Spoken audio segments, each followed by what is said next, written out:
Today sa Power ng Pinoy. Dahil sa salitang weblab, napabilib ni Jerry ang isang big-time client. It starts with the vision, really, and that vision needs to include seeing yourself and seeing something that will be compelling to everybody else that you will be dealing with, whether they'll be working for you or you'll be doing work for them. It needs to be very, very compelling. I love that. Then expect a lot of hard work. She is the only Filipina psychotherapist in the field of domestic violence treatment and prevention in San Mateo County. Seeing my clients improve in their life is to me success. Jerry Paraiso and Paulita Malay, committed to quality client services. Kapag may problema, may solusyon. Yan ang power ng Pinoy.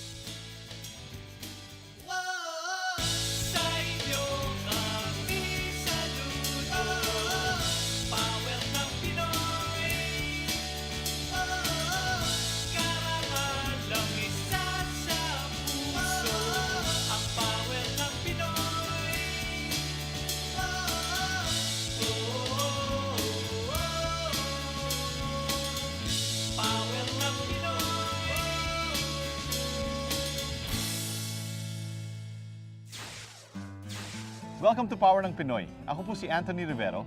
At ako naman po si Abby Bergonia. It takes a lot of effort to succeed in your adopted country, tulad dito sa Amerika. Kahit na may master's ka na o may PhD pa sa Pilipinas, we all have to start all over again if we want to achieve our American dream. Tama ka dyan, Abby. And this is so true sa mga immigrants dito sa United States. At syempre, kabilang na tayong dalawa dyan. Oo nga.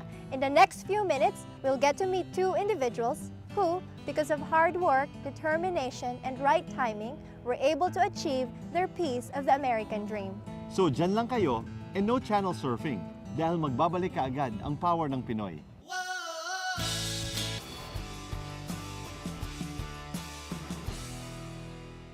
In 1994, I had to find an office. It was because merong malaking kliyente, may malaking possibility na gustong-gusto nilang maintindihan, makita yung what I called at the time a web lab.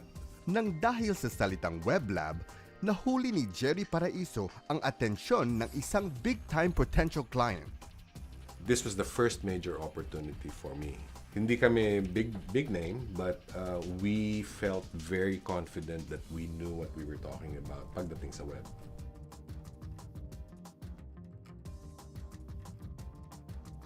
Jayway, a service provider for company websites, started as a small company with a big vision. We're a solution provider. We are very, very strong in services, the concept of service, partnering with the client, and then backed by a very, very well put together process.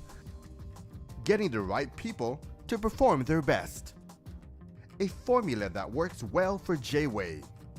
Kaya naman, halos magdadalawang dekada na rin ang Jayway.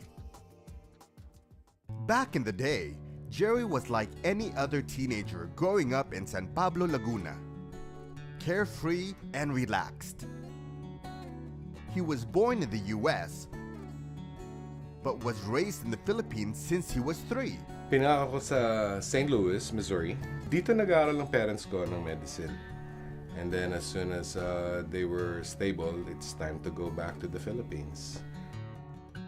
A simple life with a strong support system, ito ang dahilan kung bakit mas minabuti ng mga magulang ni Jerry na sa Pilipinas na lamang manirahan.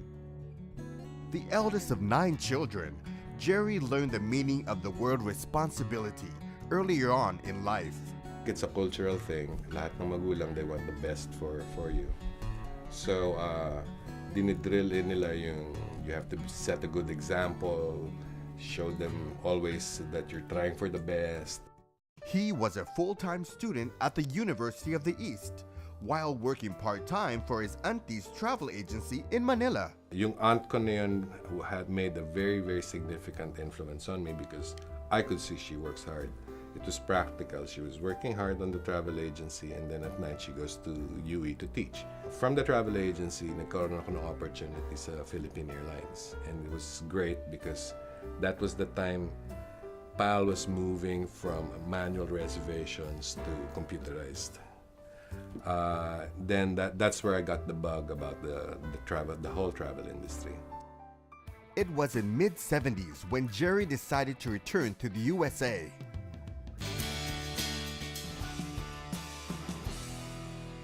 During the martial years in the Philippines, Jerry moved to the United States. Everybody around me kept saying, "Ang swerte-swerte mo, pinanganak ka sa Amerika, hindi ka na kailangan mag-ano." So that was always in my mind, although I did not see it at the time, no? But when I was in college, sabi ko medyo, alam mo nun, time ng martial law, magulo, maraming, ako, the only way is to go to the States.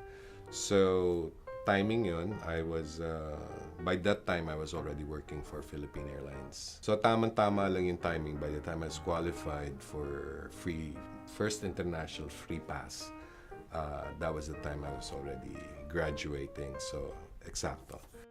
From his first job as a messenger in a title company, Jerry later became a corporate travel manager for a Chicago-based corporation. Yung corporate travel management was the best experience sa akin, because you're now trying to manage travel for millions of dollars, company airplanes, things like that. It was allowed me to meet with all types of travel vendors. It was in the same company where he met his mentor, who introduced him to the wonders of the World Wide Web. He called me over and said, "Hey, come over to my office. I want to show you something. This is the new internet." And he was showing me the World Wide Web. So,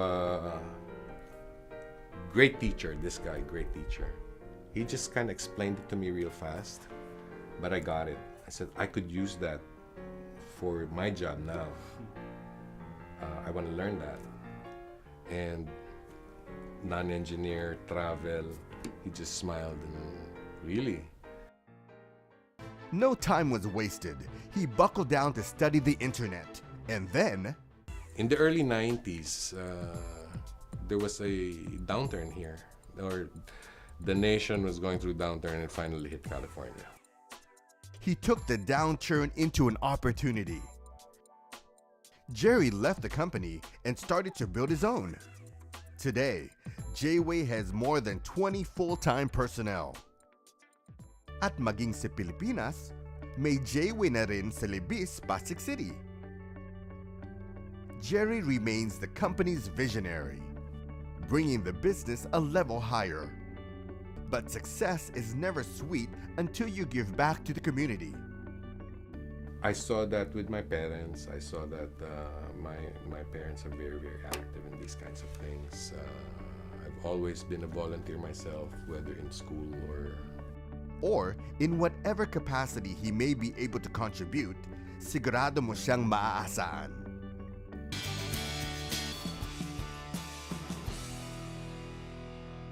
Her passion is psychology. And she finds happiness in guiding people so they may enjoy life to the fullest. Kaya hindi nagdalawang isip si Miss Paulita Malay na bumalik sa kolehiyo para sa kanyang pangalawang master's degree in psychology. This time sa San Francisco State University. My friends, my relatives said, that will take you 4 years. And my response was, whether I go back to school or not, the 4 years will come and go. Despite her busy schedules, tinapos ni Miss Paulita ang kanyang pag-aaral. Soon after, she landed her first job as a Filipino outreach and bilingual community coordinator at the Center for Domestic Violence in San Mateo County. With more than 25 years of counseling experience, this was her first actual exposure to matters concerning domestic violence.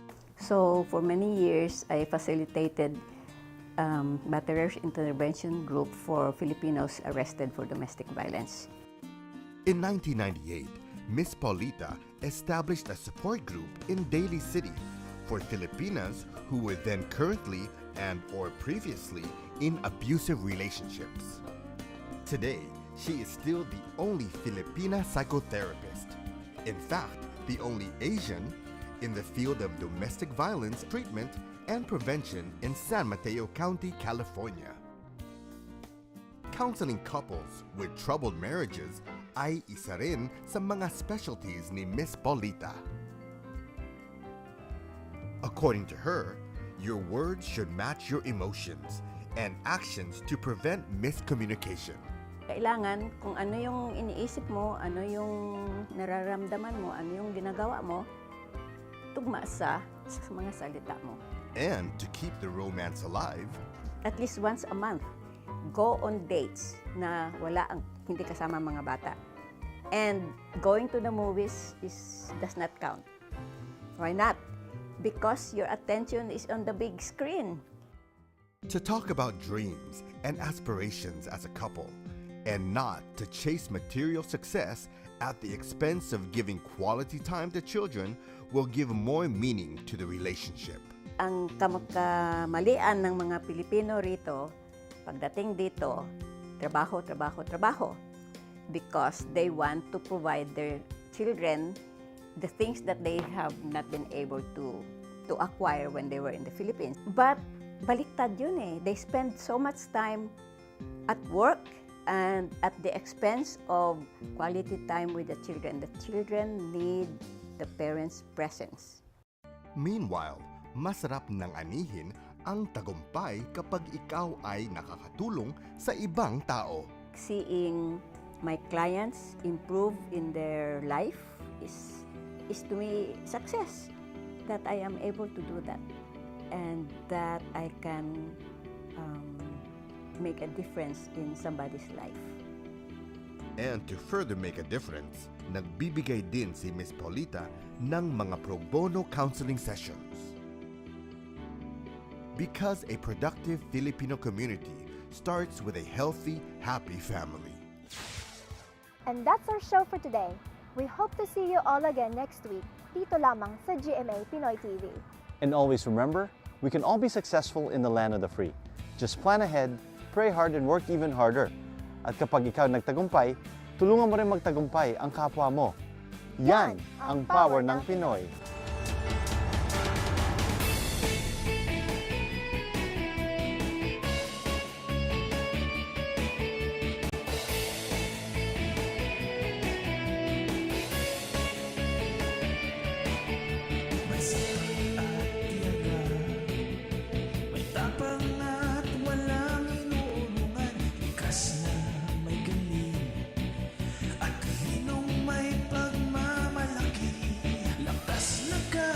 sa puso, puhunay pawis at dugo, saan mang panig ng mundo, ang tatang lahing Pilipino, ang tawanan Pinoy, sa pagsubok ay hindi sumusuko, ang tawanan Pinoy, sa kahirapan ay hindi nagpapatalo, ang tawanan Pinoy ay pagbibigay sa mga kapwa-tao, ang tawanan Pinoy, lakas na galing sa puso.